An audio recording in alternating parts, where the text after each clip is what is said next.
Eu nunca imaginei que o dia em que me acusaram de roubo seria o mesmo dia em que eu descobriria a verdade que mudaria tudo. Não só a minha vida, a dela também. E quando digo tudo, eu digo tudo mesmo. Mas deixa eu começar pelo começo. Ou pelo que eu pensava que era o começo. Querido ouvinte, antes de continuarmos com a história, aproveite para se inscrever no canal e ativar o sininho para receber mais histórias surpreendentes como essa. Meu nome é Dorinha. Bem, todo mundo me chama assim. No registro está Doroteia, mas esse nome ficou guardado junto com a infância lá em Governador Valadares, numa cidade pequena, onde eu cresci olhando para o horizonte e pensando que algum dia eu ia chegar em algum lugar maior. Vim para São Paulo com 22 anos, uma mochila surrada e o endereço de uma prima que morava num quarto e cozinha em Santo André. Dormi no chão dela por 3 semanas até arrumar emprego. Não me arrependo de nada disso. O sofrimento no começo me ensinou a não desperdiçar o que eu conquistei depois. Faz 4 anos que eu trabalho na casa da senhora Verônica Drummond. 4 anos lavando, passando, cozinhando, ouvindo reclamação de hora em hora, sorrindo quando não estava com vontade nenhuma de sorrir. A casa fica no Jardim Europa, um bairro de São Paulo, onde as calçadas são largas, as árvores são antigas e os portões eletrônicos não abrem para qualquer um. A casa da Verônica é uma dessas que de longe parece fria, toda de concreto e vidro, mas por dentro tem quadros nas paredes, vasos de flor fresca que eu mesma trocava toda segunda-feira e um cheiro de madeira envernizada que eu aprendi a gostar. Ela tinha 64 anos, cabelos brancos cortados curtos, roupas caras que ela usava como se fossem de feira. Uma mulher que não precisava impressionar ninguém porque a vida já tinha feito isso por ela. Era viúva há 12 anos. O marido, Dr. Renato, tinha morrido de infarto no consultório dele, no meio de uma tarde de quarta-feira. Ela raramente falava nele. Quando falava, era com uma voz plana, sem emoção aparente, como quem descreve o tempo lá fora. O que eu sabia da vida dela era o que qualquer empregada aprende sem querer. Os remédios sobre a mesinha do banheiro, os telefonemas que ela atende na sala com a porta fechada, as visitas que chegam sem avisar e saem sem se despedir. Eu aprendi a não perguntar, aprendi a estar ali sem estar. É uma arte isso, uma arte ingrata, mas uma arte. E então chegou aquela segunda-feira de julho. Fazia frio em São Paulo, um frio úmido que gruda na roupa e não sai nem com sol. Cheguei às 7 da manhã como sempre. Passei o cartão no interfone, entrei pela lateral da garagem. A Verônica ainda estava dormindo, o que era raro. Ela costumava estar na cozinha quando eu chegava, tomando o café que ela mesma preparava antes de eu fazer qualquer coisa. Esse era um dos hábitos dela que eu nunca entendi direito, porque ela me pagava para isso, mas ela insistia. Dizia que o café da manhã era o único momento do dia em que ela ainda se sentia ela mesma. Naquele dia, silêncio. Fui arrumando a cozinha, lavando as louças da noite anterior, e foi quando eu percebi que o pote de biscoitos de dentro do armário estava num lugar diferente. Pequeno detalhe, eu sei, mas eu conheço cada centímetro daquela cozinha. Esse pote ficava sempre no segundo prateleiro da esquerda, atrás do açúcar. Estava no terceiro. Não falei nada. Guardei o detalhe na cabeça e continuei o meu dia. Por volta das 9, a Verônica desceu. Estava com a expressão fechada, diferente do habitual.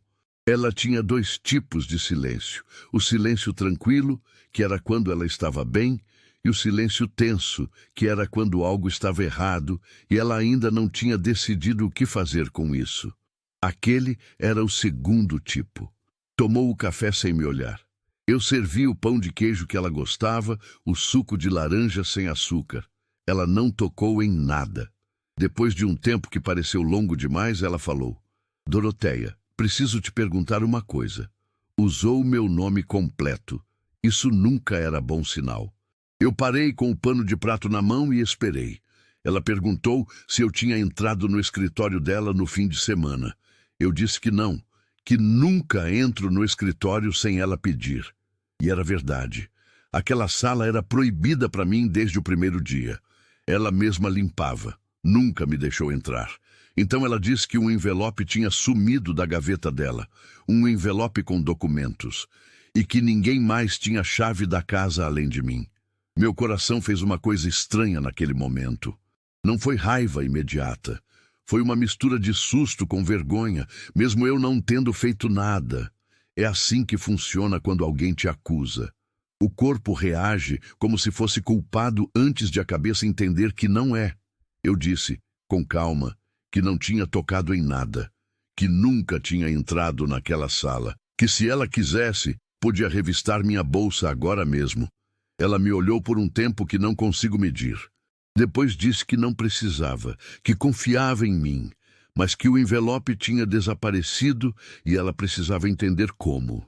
Voltou para o andar de cima sem comer nada. Eu fiquei parada na cozinha por uns 2 minutos, com o pano de prato ainda na mão, sem conseguir retomar o movimento. Naquela semana, a atmosfera da casa mudou. A Verônica ficou mais fechada, saía menos, recebia ligações que terminavam rápido. Uma tarde eu ouvi, sem querer, ela dizer ao telefone, "Isso não pode vir à tona agora." Não consegui ouvir o resto. Quando ela passou pelo corredor e me viu perto da janela da sala, ela parou por um segundo, me olhou e seguiu em frente sem dizer nada. Mas aquele olhar ficou comigo. Na quinta-feira, ela me chamou de novo. Disse que tinha encontrado o envelope, que estava numa pasta diferente, que provavelmente ela mesma tinha guardado sem se lembrar. Pediu desculpas. Usou a palavra desculpas, o que para ela era quase um acontecimento. Eu disse que tudo bem, mas não estava tudo bem, porque o que ficou não foi a acusação em si. Foi a velocidade com que ela chegou à conclusão de que eu tinha feito algo errado. 4 anos de trabalho honesto e o primeiro pensamento dela foi esse. Fui embora naquele dia mais cedo, com uma dor no peito que não era física. Na semana seguinte, algo diferente aconteceu. A Verônica me pediu para entrar no escritório e ajudar a organizar umas caixas no armário alto. Disse que tinha consultado um médico e que estava precisando facilitar o acesso a alguns documentos, caso um dia ela precisasse de ajuda. Não explicou mais do que isso. Eu entrei naquela sala pela primeira vez em 4 anos. Era um cômodo menor do que eu imaginava. Uma escrivaninha de madeira escura, estantes cheias de livros e pastas, uma janela com persiana fechada. No canto, umas caixas empilhadas. Comecei a organizar o que ela pedia, levando caixas para baixo, separando o que ela indicava. Foi então que uma caixa mais velha, com a tampa solta, escorregou do meu braço e caiu no chão. Papéis se espalharam pelo tapete. Eu me ajoelhei para juntar tudo depressa, e foi nesse movimento que um papel chamou minha atenção. Não li de propósito. O meu olho simplesmente parou numa data. 27 de março de 1987. E num nome. O nome era Doroteia Nunes Faria. Meu nome completo. Fiquei parada no chão com aquele papel na mão. O coração acelerou de um jeito que eu nunca tinha sentido. Tentei entender o que eu estava vendo. Era um documento de um cartório. Tinha um carimbo, uma assinatura e várias linhas que eu precisei ler 2 vezes para acreditar. Era um termo de guarda. Um documento que dizia que uma criança de 3 dias de nascida, registrada como Doroteia, tinha sido entregue aos cuidados de uma família em Governador Valadares. Os pais biológicos constavam como Renato Drummond e Verônica Souza Drummond. Eu não consegui respirar por uns instantes. Olhei para o papel de novo. Reli o nome, reli a data. 27 de março de 1987. Minha data de nascimento é 25 de março de 1987. 2 dias depois, a criança tinha 3 dias quando foi entregue. A mulher que eu servia havia 4 anos, a mulher que tinha me acusado de roubo sem pensar 2 vezes, a mulher que tomava café sozinha toda manhã, porque esse era o único momento em que ela ainda se sentia ela mesma. Essa mulher podia ser minha mãe. Eu ouvi o passo dela no corredor antes de conseguir me levantar do chão. Quando a porta do escritório abriu, eu ainda estava ajoelhada, com o papel na mão. Ela me viu. Viu o que eu estava segurando e ficou parada no umbral da porta com uma expressão que eu nunca vou esquecer. Não era raiva, não era surpresa. Era uma coisa mais funda do que as duas. Era alguém que havia esperado muito tempo por um momento que nunca imaginou que chegaria assim. Eu perguntei com a voz que eu consegui juntar. Essa criança sou eu. Ela não respondeu imediatamente. Foi até a cadeira da escrivaninha e sentou. Colocou as mãos sobre a mesa, uma sobre a outra, como quem precisa de algo firme para se segurar. Depois disse: eu não sabia que era você. Quando você veio trabalhar aqui, eu não sabia. Só fui perceber depois de um tempo. Uns 6 meses, talvez. Tem uma foto sua que você deixou na bolsa um dia, uma foto antiga, e eu vi. Você é parecida com minha irmã quando jovem. Fui atrás da certidão, e então confirmei. Perguntei por que ela nunca tinha dito nada. Ela demorou de novo. Depois disse, porque eu não sabia como, e porque eu tinha medo de que você fosse embora. Aquilo me atravessou de um jeito que não sei descrever bem, medo de que eu fosse embora. Ela... A mulher com a casa de concreto e vidro no Jardim Europa, com os quadros nas paredes e os portões eletrônicos, tinha medo de perder a presença de alguém que limpava a casa dela e que ela nem tinha conseguido defender quando precisou. Eu me levantei devagar, coloquei o papel em cima da mesa. Senti que precisava fazer isso com cuidado, como quem coloca um objeto frágil numa superfície que talvez não aguente o peso. Perguntei por que eu tinha sido entregue. Ela respirou fundo. Disse que em 1987 ela tinha 21 anos, o Renato tinha 23. Os dois eram pobres, moravam de aluguel, ele ainda estava no 2º ano da faculdade de medicina. Ela engravidou, não planejaram e as famílias dos dois decidiram que a criança deveria ser entregue para a adoção. Ela disse que não teve força para resistir, que ficou anos se odiando por isso. Que quando o Renato se formou, ficou rico, construiu tudo o que tinham, ela nunca mais conseguiu engravidar, como se o corpo dela tivesse guardado alguma coisa. Perguntei se ela tinha tentado me encontrar. Ela disse que sim.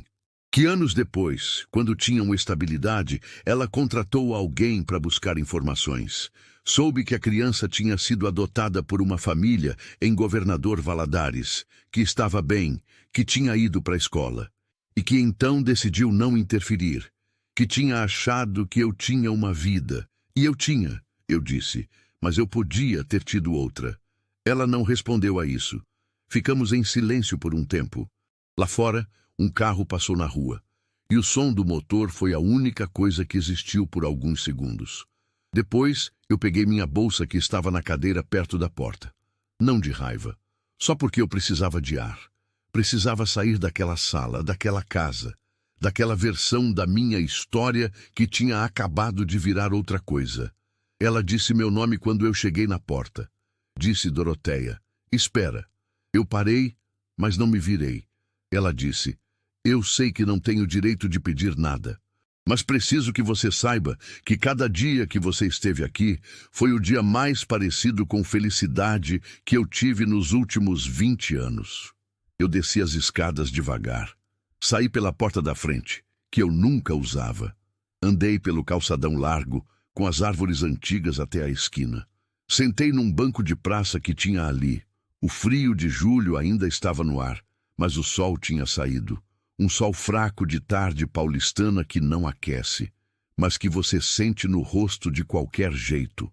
Fiquei ali por um bom tempo, pensando na minha mãe de Valadares, a mulher que me criou, que me levava na escola de ônibus, que fazia frango com quiabo aos domingos, que chorava nos filmes de televisão e fingia que não estava chorando. Pensei se ela sabia, se alguma vez ela soube de onde eu tinha vindo. Ela havia morrido 3 anos antes, de diabetes, numa cama de hospital onde eu fiquei do lado até o último dia. Eu nunca ia poder perguntar para ela. Pensei também nos 4 anos dentro daquela casa, nos detalhes que eu tinha registrado sem entender, a forma como a Verônica às vezes me olhava de um jeito que parecia mais longo do que o necessário. A vez que eu tive gripe forte e ela insistiu que eu ficasse em casa, mandou um táxi com remédio e comida e disse que pagaria o dia mesmo assim. Eu tinha achado que era gentileza de patroa. Agora, eu não sabia mais o que era. E pensei na acusação, naquele envelope sumido, na velocidade com que ela chegou na conclusão de que podia ter sido eu. E perguntei para mim mesma se aquilo tinha sido só desconfiança de patroa ou se era outra coisa, uma distância que ela mesma criava para não chegar perto demais. Não sei responder até hoje. Voltei para a casa dela 3 dias depois. Não porque ela pediu, porque eu precisava terminar aquela conversa de pé, não fugindo. Ela me abriu a porta antes de eu tocar no interfone. Estava me esperando, eu percebi.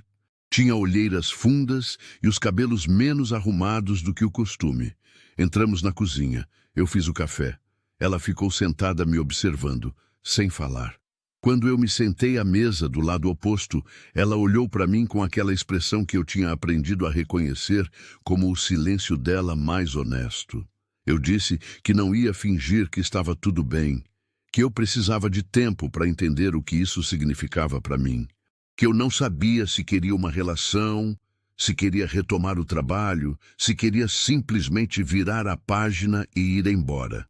Ela disse que entendia, que qualquer coisa que eu decidisse, ela respeitaria. Perguntei por que ela nunca tinha me dito, não como acusação, como pergunta de verdade. Ela ficou em silêncio por um tempo. Depois disse algo que ficou comigo. Eu passei a vida inteira tomando as decisões que pareciam certas para todo mundo, menos para mim. E quando você apareceu na minha porta procurando emprego, eu pensei que estava recebendo uma segunda chance disfarçada. Mas eu não soube o que fazer com ela. Saí daquela cozinha sem uma resposta definitiva, sem saber o que eu ia fazer, sem saber o que ela merecia de mim ou o que eu merecia dela. Nos meses seguintes, as coisas foram se ajustando de um jeito que não é fácil de explicar. Não voltei como empregada, mas voltei. Às vezes tomávamos café, às vezes ficávamos em silêncio. Ela foi me contando coisas aos poucos, sobre o Renato, sobre a juventude deles, sobre o peso que ela carregou. Eu fui contando coisas sobre Valadares, sobre a minha mãe de criação, sobre a mochila surrada e o chão do quarto da minha prima em Santo André. Não foi uma reconciliação de cinema, foi algo mais lento, mais verdadeiro, cheio de pausas e de momentos em que nenhuma das duas sabia como continuar. Mas continuamos. Certa tarde, ela me mostrou uma foto guardada num livro antigo. Era uma foto dela jovem, com o cabelo comprido e escuro, segurando um bebê enrolado num paninho branco. A foto estava desbotada, com a borda dobrada. Ela disse que era a única que tinha. Peguei a foto com cuidado. Olhei por um tempo para aquela mulher jovem que eu nunca conheci, segurando aquele bebê que era eu. Não chorei ali. Chorei depois, sozinha no metrô, num banco de frente à janela, enquanto São Paulo passava lá fora rápida e indiferente como sempre. Mas guardei a foto. Ela me deu. Hoje eu sei que tem coisas na vida que não se resolvem, que ficam suspensas entre o que foi e o que poderia ter sido. Que nem toda mãe nasce pronta e que nem toda filha consegue perdoar de uma vez. Que às vezes a verdade chega tarde demais para consertar tudo, mas não tarde demais para mudar alguma coisa. Eu não sei o que somos uma para outra, não tenho um nome para isso. Mas sei que quando ela liga no meu aniversário, eu atendo. E isso, por enquanto, é o suficiente. Querido ouvinte, se essa história te emocionou, deixe um like, se inscreva no canal e comente de que cidade você está assistindo esse vídeo.